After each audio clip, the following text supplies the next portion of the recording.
What is up, people? It is BrianWoldNeverSleep.com, and we're expanding. I am beyond excited about that. But I do need to apologize for the erratic upload schedule. I know you guys haven't been getting videos as often as you normally have.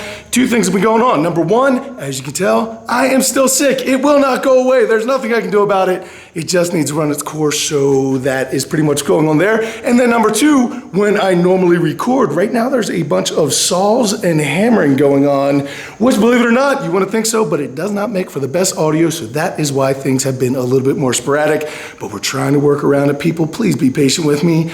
I am beyond excited about the building. I'm gonna continually share with you guys as it continues and it progresses.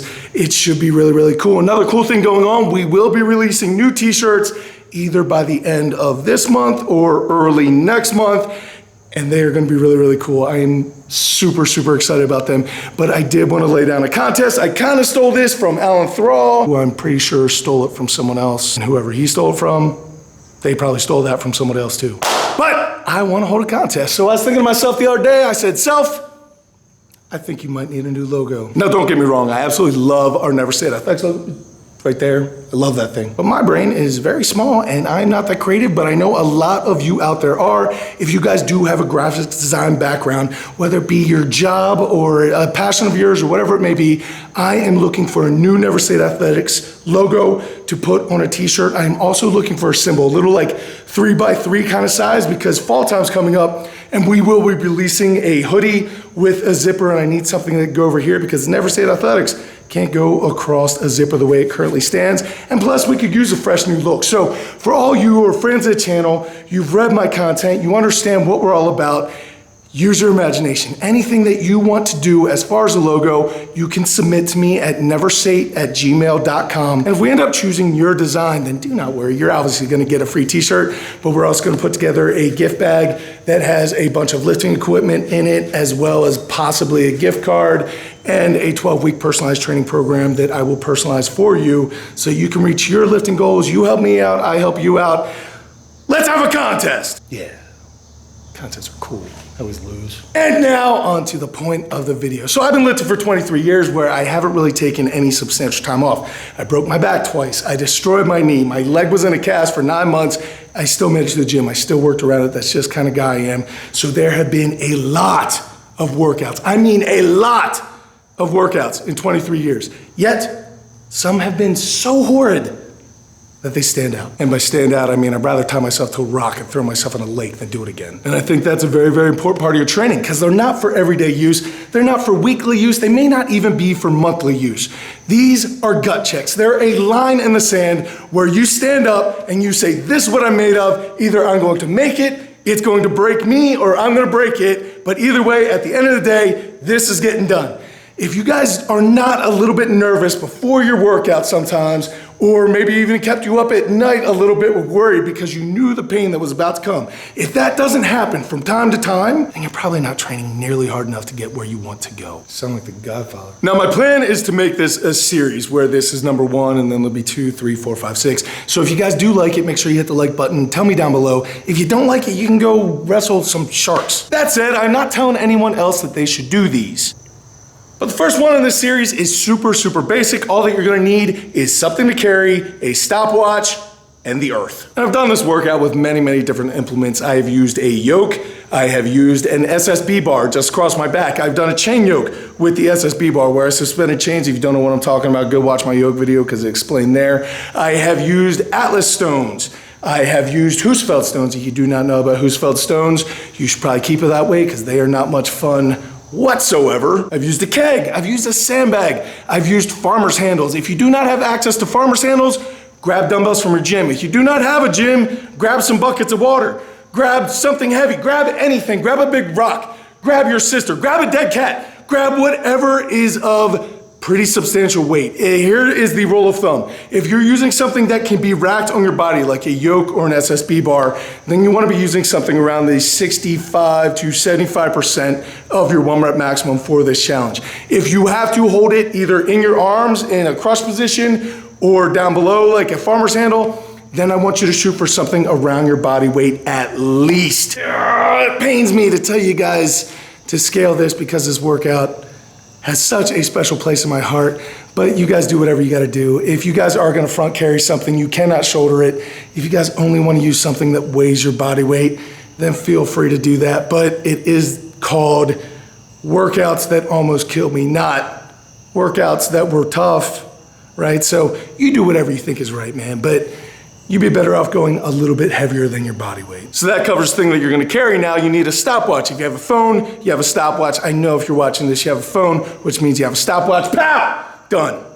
You're welcome. All right, which brings us to the earth thing. Now I know a lot of you do not work out in facilities like mine where you have an open area. So if you grab some dumbbells and you go walking out your gym door, that might not go as well as you're expecting it to go. So what I would encourage you to do is find some open area, maybe 50 feet, 100 feet, whatever you need to do. Go to the group fitness class or a basketball court or whatever your gym has, I don't know.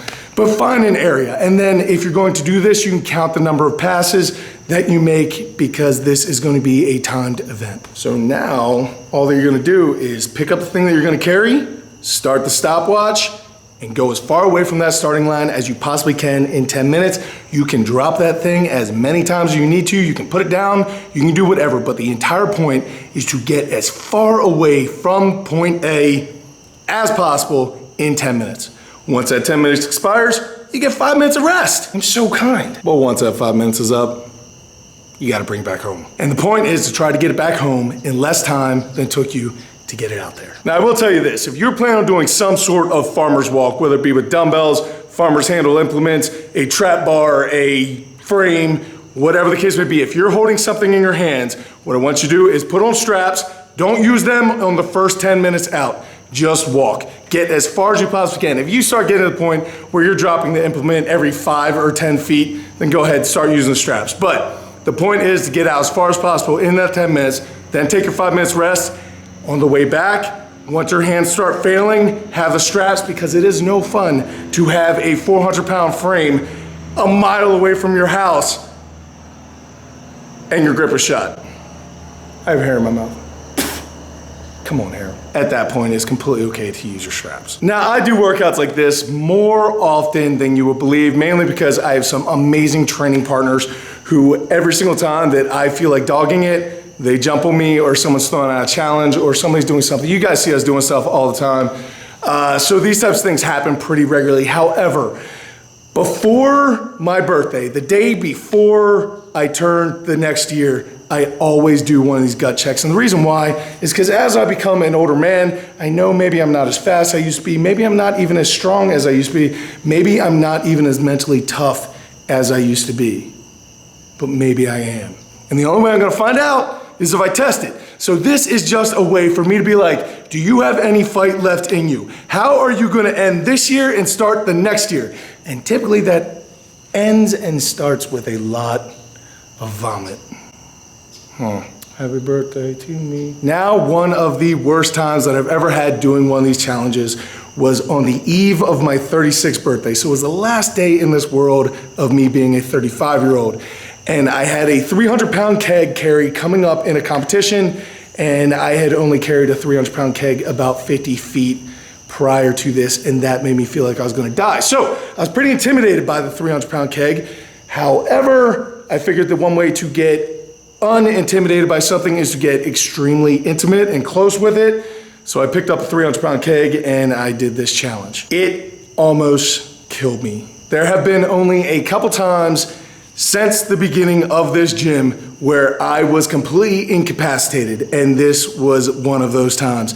By the end of this workout, I got the keg back and I fell on the ground and I laid there. I did not move for a very long time, and it is the only time up until this point where Uncle Nick has actually walked out with a couple bottled waters, just put them down next to me and walked away. Those bottles may as well have been tombstones because I settled in and I stayed there for a while. I puked and puked and puked, was so sore. My biceps have literally never been so sore as that in my entire life. It is one of those workouts that I'll always look back on, and since it happened on the eve of my 36th birthday, I can never really forget about it. I think the second challenge I'm gonna talk about is what I did on the eve of my 37th birthday this year, which was also a super brutal day. So yeah, that was pretty much the worst that I've had it so far. So there you guys go. I hope you enjoyed laughing at my suffering. If you guys want to give it a try because you hate yourself that much, then I would encourage that you do it. Trust me, you will never hate yourself more than during that time, but afterwards you'll be very, very happy and proud of yourself. It'll be a milestone that you will look back upon, and you will measure hard things in your life against this and say, yeah, that was pretty hard, but it wasn't like that day. I have a lot of those days. If you guys want to take part in that t-shirt contest, submit your entries to neversayit@gmail.com and just put like logo in the subject line. Go with whatever you guys want. Remember, I'm looking for a new Never Say It Athletics design, as well as a symbol that can kind of go on the tail of a shirt or on the side of a zip up. So guys, thank you so much for helping me out with that. I am so excited to see what you guys come up with. Go nuts with it, create whatever you want. Just try to make it representative of what our gym stands for, what my message is, what I'm trying to put out there in the world. I would enjoy looking at those so much. It's gonna be so, so awesome. Guys, also remember that I have 2 seminars coming up. So if you guys want to come hang out with me on September 2nd, I am at Kyle Bixler's gym. If you guys want to sign up, down in the description box below, you can do that. That is on September 2nd. And then again on September 16th, I'm going to Joey Satmary's gym. I know a lot of you guys are fans of Joey's. So I'm going to his gym and putting on a seminar there as well. And I talked to Joey, I think yesterday, and he told me that there were 5 spots left. So if you want to come hang out, you probably should sign up. But other than that, guys, like I said, I'm sorry about the sporadic upload schedule, but you guys are going to be getting some awesome content with this building, with everything going on, man. I am so humbled. I am so excited. I am absolutely living my dream. Thank you guys so much for watching. Until I catch up with you later in the week, go out and do something amazing with your lives. Keep working hard, people. Maybe I'll have a voice back next time. Be nice to each other. Nice. And I'll see you then.